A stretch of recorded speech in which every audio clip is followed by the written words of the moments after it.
Telangana BJP నాయకుల దాడిలో గాయపడ్డ ప్రవీణ్పై జరిగిన దాడిని ఖండిస్తూ ఉన్నాం. ప్రవీణ్ కుటుంబానికి కాంగ్రెస్ పార్టీ అండగా ఉంటుంది. పత్రికా స్వేచ్ఛను, మీడియా స్వేచ్ఛను కాంగ్రెస్ పార్టీ ఎప్పుడు కూడా గౌరవిస్తుంది. ఇవాళ చేతగాని బీజేపీ నాయకులు ఇవాళ నీట్ పరీక్ష లీకేజీకి బాధ్యత వహించకుండా ఇవాళ ఢిల్లీలో రాహుల్ గాంధీని అరెస్ట్ చేస్తారు, ఇక్కడ ప్రశ్నించే వాళ్ళ గొంతు నొక్కుతారు. ఇవాళ ప్రజాస్వామ్యంపై దాడిగా మేము భావిస్తూ ఉన్నాం. ఏది ఏమైనా ఈరోజు బీజేపీ నాయకులు ఇవాళ నీట్ పరీక్ష పేపర్పై సమాధానం ఇవ్వకుండా ఇవాళ ప్రజలపై, మీడియాపై దాడులు చేయడం అనేది సరైనది కాదుగా మేము భావిస్తూ ఉన్నాం. భవిష్యత్తులో మోడీ యొక్క పతనం ఖాయం, బీజేపీ పతనం ఖాయం దిశగా ఉంది. కాబట్టి దేశవ్యాప్తంగా ఆందోళన చేస్తున్న విద్యార్థులపైన లాఠీచార్జ్ చేయడం, ఇవాళ రాహుల్ గాంధీ గారి పైన లాఠీచార్జ్ చేయడం, ఇవాళ అరెస్ట్ చేయడం అనేది సిగ్గుచేటు. కాబట్టి ఇవాళ బీజేపీని వచ్చే ఎన్నికల్లో బొందబెట్టడం అనేది ఖాయం. కాబట్టి ఏది ఏమైనా నీట్ పరీక్షకు బీజేపీ బాధ్యత వహించాల్సిందే. నరేంద్ర మోడీ యువత క్షమాపణ చెప్పాలని కూడా డిమాండ్ చేస్తా ఉన్నాం. మీడియా ఉన్నటువంటి గాయపడినటువంటి ప్రవీణ్ కుటుంబాన్ని కాంగ్రెస్ పార్టీ అండగా ఉంటుంది.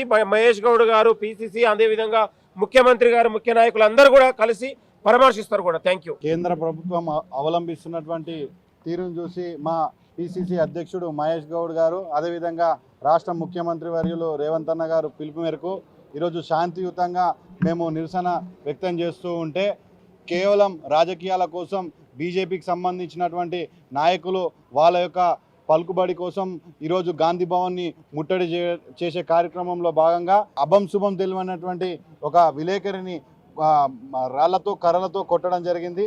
దానికి గాను ఈరోజు కేర్ హాస్పిటల్లో అతన్ని ఎమర్జెన్సీలో ఉండడం వారిని మా మహేష్ కుమార్ గౌడ్ గారి ఆదేశాల మేరకు వారిని పరామర్శించడం జరిగింది.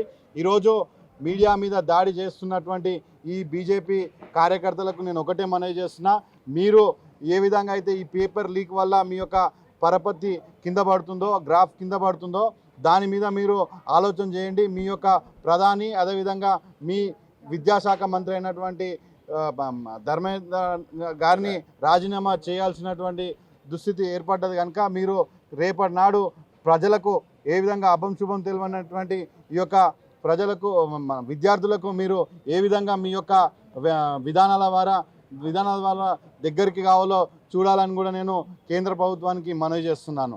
ఈరోజు అదేవిధంగా మా మీడియా ప్రతినిధి అయినటువంటి ప్రవీణ్ గారికి కాంగ్రెస్ పార్టీ సంపూర్ణ మద్దతు తెలియజేస్తుంది. అంతేకాదు మన పార్టీ పక్షాన కూడా మేము ఆదుకుంటామని కూడా నేను మనవి చేస్తున్నాను.